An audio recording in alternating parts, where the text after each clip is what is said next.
Hello students, आज हम पढ़ेंगे मेटाफेज और आगे की स्टेजेस सेल साइकिल के अंदर।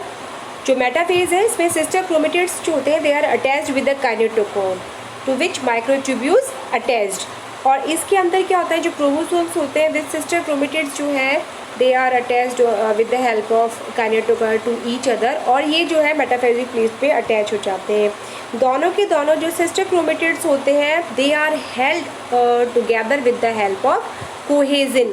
तो कोहेजन जो होता है वो सिस्टर क्रोमेटिड्स को आपस में जो है वो बांध के रखने के लिए रिस्पॉन्सिबल होता है। नाउ आप देख रहे हो कि जो ये एनाफेज है इसके अंदर एनाफेज स्टेज जो होती है इसके अंदर एनाफेज प्रमोटिंग कॉम्प्लेक्सेस एपीसी ये एक्टिवेट हो जाता है। और ये जो एनाफेज एपीसी जो होता है वो बिल्कुल उसके अगेंस्ट काम करता है जो कि अब तक एमपीएफ कर रहा था। जैसा कि आप देख रहे हो ये जो रेगुलर लाइन जो आपको दिख रही है एमपीएफ की एक्टिविटी है और जो डॉटेड लाइन है वो एपीसी की एक्टिविटी है। तो जब एमपीएफ की एक्टिविटी मेटाफेज तक रहती है, मेटाफेज प्रमोटिंग फैक्टर है, तो मेटाफेज के बाद ये क्या होता है एमपीएफ की एक्टिविटी जो होती है वो डिक्रीज़ होने लग जाती है और एपीसी जो होता है एनाफेज प्रमोटिंग कॉम्प्लेक्स जो होता है इसकी एक्टिविटी जो है वो बढ़ने लग जाती है। तो ये इसके अगेंस्ट काम करता है और एपीसी वैसे ही काम करता है जैसे कि E3 जो होता है वो काम करता है। ये क्या करता है, जो ये decreases MPF activity by catalysing degradation of cyclins. जो साइक्लिन्स होते हैं उनकी एक्टिविटी को डिक्रीज़ करता है। यहाँ पे जो एमपीएफ वाला था, एमपीएफ में हमने पढ़ा था कि एमपीएफ जो है वो सीडीके और साइक्लिन बी से बना, तो साइक्लिन बी को जो है ये डिग्रेड करना स्टार्ट कर देता है। ये करता क्या है, जैसा कि आप इस डायग्राम में देख रहे हो कि ये जो है एपीसी, आप यहाँ पे देख रहे हैं कि जो एपीसी है वो पॉली यूबिक्विटिनेशन मतलब डिग्रेड करता है किसको, एनाफेज इनहिबिटर। एनाफेज को रेगुलेट करने वाले यानी जो सिस्टर क्रोमेटिड जो सेपरेट हो रहे थे उनको रेगुलेट करने वाले जो एनाफेज जो उनको रेगुलेट करने वाले या उनको रोकने जो सिस्टर क्रोमेटिड जो सेपरेट नहीं हो तो वो ऐसे इनहिबिटर्स जो होते हैं उनको ये ख़त्म कर देता है। और अगर ये ख़त्म हो जाते हैं तो कोहेजन की जो एक्टिविटी जो कि जिसने सिस्टर क्रोमेटिड्स को आपस में बांधा हुआ था वो भी डिग्रेड होता है। वो कैसे होता है, यहाँ पे ये क्या करता है, सिक्योरिन जो है उसको उसका भी पॉलीयूबिक्विटिन कर देता है यानी उसको डिग्रेड करेगा, क्योंकि सिक्योरिन ने क्या है सेपरेज यानी कि जो क्रोमेटिड्स हैं सिस्टर क्रोमेटिड उनको जोड़ने उनको सेपरेट करने वाले जो एंजाइम है उसको रोका हुआ था। तो जब अगर ये सिक्योरिन जो है इसको डिग्रेड करेगा तो सेपरेज फ्री हो जाएगा, और अगर सेपरेज फ्री हो जाएगा तो ये कोहेजन जो होता है इसको डिग्रेड कर देगा, और अगर ये कोहेजन जो होता है वो सेपरेट हो जाएगा तो इसके अंदर जो है सिस्टर क्रोमेटिड्स होते हैं वो दे गेट सेपरेटेड। इसका मतलब है इन एनाफेज एमपीएफ की एक्टिविटी जो कि एक काइनेज एंजाइम है उसकी एक्टिविटी जो होती है वो डिक्रीज होने लग जाती है, और फास्फोराइलेशन इवेंट, क्योंकि एमपीएफ ने क्या किया था फास्फोराइलेशन इवेंट्स जो होते हैं उसके इवेंट जो होते हैं वो कम हो जाएंगे।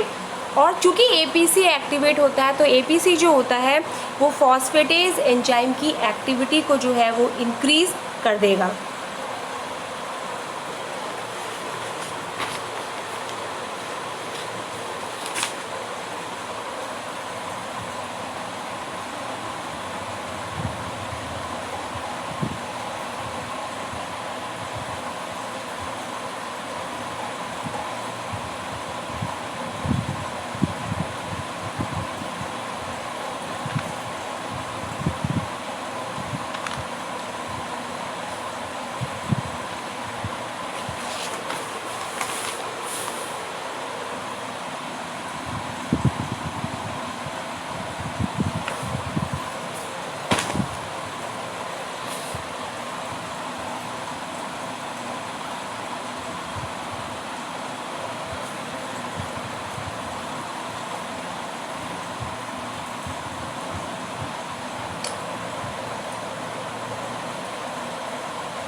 यहाँ पे आप देख रहे हैं कि डीफास्फोराइलेशन इवेंट्स जो होते हैं वो यहाँ पे स्टार्ट हो गए हैं, क्योंकि एमपीएफ की एक्टिविटी डिक्रीज़ हो गई है और एपीसी की एंजाइम की एक्टिविटी, जब एपीसी जो होता है एनाफेज प्रमोटिंग कॉम्प्लेक्स एंजाइम जब की एक्टिविटी जो है उसकी बढ़ जाती है तो डीफास्फोराइलेशन या फॉस्फेटेज एंजाइम एक्टिविटी बढ़ जाती है, तो डिग्रेडेशन हो जाता है और क्रोमोसोम्स का यानी कि सेपरेट हो जाते हैं sister chromatids, vesicular movement restart हो जाएगा एंड न्यूक्लियर लैमिना जो होती है रीअसेंबल होना स्टार्ट हो जाती है। इसी प्रोसेस में जो है नेक्स्ट होता है साइटोकाइनेसिस। साइटोकाइनेसिस में आप जैसे कि देख रहे हैं मायोसिन लाइट चेन है ये, this is the myosin light chain, और इसमें एक जो जोन होता है which is known as inhibitors का होता है और दूसरा एक्टिवेशन साइट होता है। तो एमपीएफ जो होता है वो इसके यानी मायोसिन लाइट चेन को जो है वो उसका फास्फोराइलेशन करता है, जैसे कि आप देख रहे हो यहाँ पे इसका फास्फोराइलेशन हो गया है।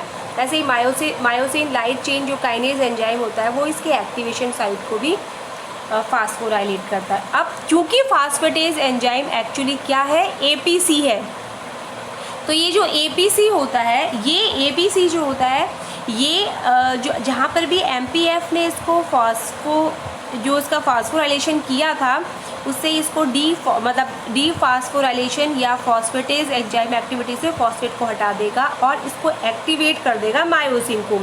ये active myosin will make contractile ring और साइटोकाइनेसिस जो होता है वो स्टार्ट हो जाता है। जैसा कि आप देख रहे हैं कि जो फॉस्फेटेज है ये 3 तरीके का है, CDC25A है, CDC25B है और CDC25C है।